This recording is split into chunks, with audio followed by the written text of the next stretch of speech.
आज मैं बात करने के लिए पहुंचा हूं गया और हमारे साथ एक MIM की जिम्मेदार शख्सियत मौजूद है। मेरे साथ कारी तौफीक ज़ियाई साहब हैं।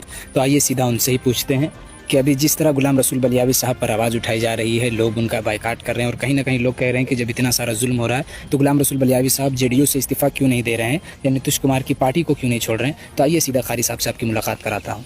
जी क़ारी साहब, अस्सलाम वालेकुम। अभी आपने मेरी बात जैसा सुना कि गुलाम रसूल बलियावी पे बहुत तंज़ कसा जा रहा है और बहुत सारे लोग कह रहे हैं कि आलिमों से गुलाम रसूल बलियावी जैसे बड़े ख़तीब और बड़े मतलब पैमाने पे काम करने वाले गुलाम रसूल बलियावी साहब की ज़ात से ऐसी उम्मीद नहीं थी। तो क्या कुछ कहना चाहेंगे आप इस मुद्दे पे? क्या वो मुसलमान का साथ देते हैं कि नहीं देते और मतलब किस हद तक गलत है या सही है? देखिए, मौलाना गुलाम रसूल बलियावी साहब बेशक एक बहुत बड़े ख़तीब हैं जी, और शरीयत की बात करते हैं, तरीक़त की बात करते हैं, कुरान और सुन्नत की बात करते हैं। लेकिन जहाँ एक बेहतरीन ख़तीब हैं वहाँ बेहतरीन एक दलाल भी हैं। वो बड़ी जिम्मेदार बातें कर रहे हैं आप। तो लोग इस पे आपसे सवाल पूछ सकते हैं। बिल्कुल, बीजेपी से पैसा मिलता है।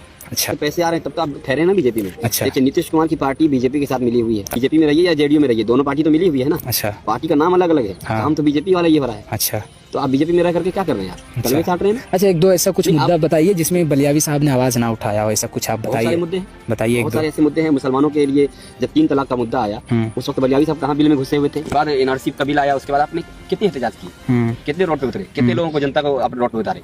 एक दो बयानात ऐसे दे देने से और खामोश चले जाने से अपनी जिम्मेदारी उतर जाती है क्या कि आपको रोड पर आना पड़ेगा? इसकी बात नहीं करेंगे। अच्छा। भाई हिंदुस्तान का माहौल खराब हो जाएगा। भाई माहौल तो खराब ऑलरेडी हो रहा है। इसका मतलब क्या मुसलमान हाथ पे हाथ धर कर बैठा रहे? मुसलमानों को जेल के अंदर डाला जा रहा है, आप खामोशी से देख रहे हैं। मुसलमानों के साथ मॉब लिंचिंग की जा रही है, आप खामोशी से देख रहे हैं। आप जिस पार्टी में हैं आप उस पार्टी की गुलामी कर रहे हैं। तो वो हर बयान में कहते हैं कि मुझे 5 साल दे दो, 5 साल दे दो। ये 5 साल क्या मांगते हैं वो? कौन? बलियावी साहब ही। हाँ, 5 साल दे दो, जिंदगी बदल की देंगे। हैसियत क्या है पार्टी में? हैसियत क्या है? अच्छा, बहुत बड़ी बात कह रहे हैं आप क़ारी साहब। बलियावी साहब की पार्टी में कोई हैसियत नहीं। अच्छा, वो एक आलिम दीन है हो करके वो मुसलमानों को साथ नहीं देते, इसकी नाराज़गी है या उनका कुछ अलग मामला है जो अगर आप शेयर करना चाहें तो कह सकते हैं? बिल्कुल। तो कहते हैं ना, अपनी ज़मीर को बेच देना बिकाऊ। वो बिक चुके हैं, वो तलवे चाट रहे हैं। अच्छा, और क्या कर सकते हैं? मुसलमानों के लिए अगर आप सड़क पे नहीं उतर सकते, मुखर होकर अपनी आवाज़ को बुलंद नहीं कर सकते, हमारी मसाजिदों पे, मदारिसों पे डायरेक्ट अटैक करने वाली बीजेपी और JDU पार्टी जो कानून लेके आई है, वक्फ कानून, उसके समर्थन में आप खड़े हैं, उसके साथ दे रहे हैं। आप कह रहे हैं कि मस्जिद तोड़ो, आप कह रहे हैं कि मुसलमानों की ज़मीन को लूटो। तो देखिए क्या क्या होता है। तो आप हमारे नाजरीन को क्या पैगाम देना चाहेंगे कि किसके साथ जुड़े? क्या बेहतर रहेगा? MIM बेहतर रहेगा या JDU बेहतर? नीतीश कुमार कौन बेहतर रहेंगे आपके हिसाब से? देखिए, मुल्क की सतह पर ये जनता देखिए समझदार हो चुकी है, जी, बहुत बाशऊर है, जी शोर है। हालात को देखते सोशल मीडिया का ज़माना है, हर मामला सामने आते हैं।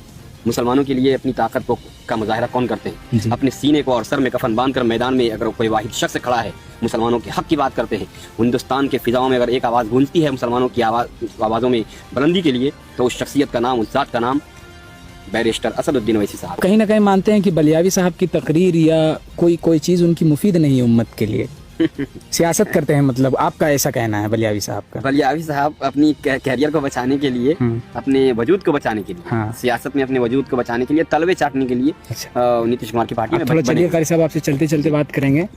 और ये भी बताइए क़ारी साहब कि अभी का जो माहौल है, जैसे आजकल के लोग बड़े चालाक हो गए हैं, समझदार हो गए हैं ना, तो वो लोग देखते हैं कि नहीं, अरे बलियावी तो इतने दिन से ये है वो है, लेकिन कहीं ना कहीं एक बार मुसलमानों की जब आवाज़ उठाने की बात आती है, बलियावी साहब की आवाज़ नहीं निकलती।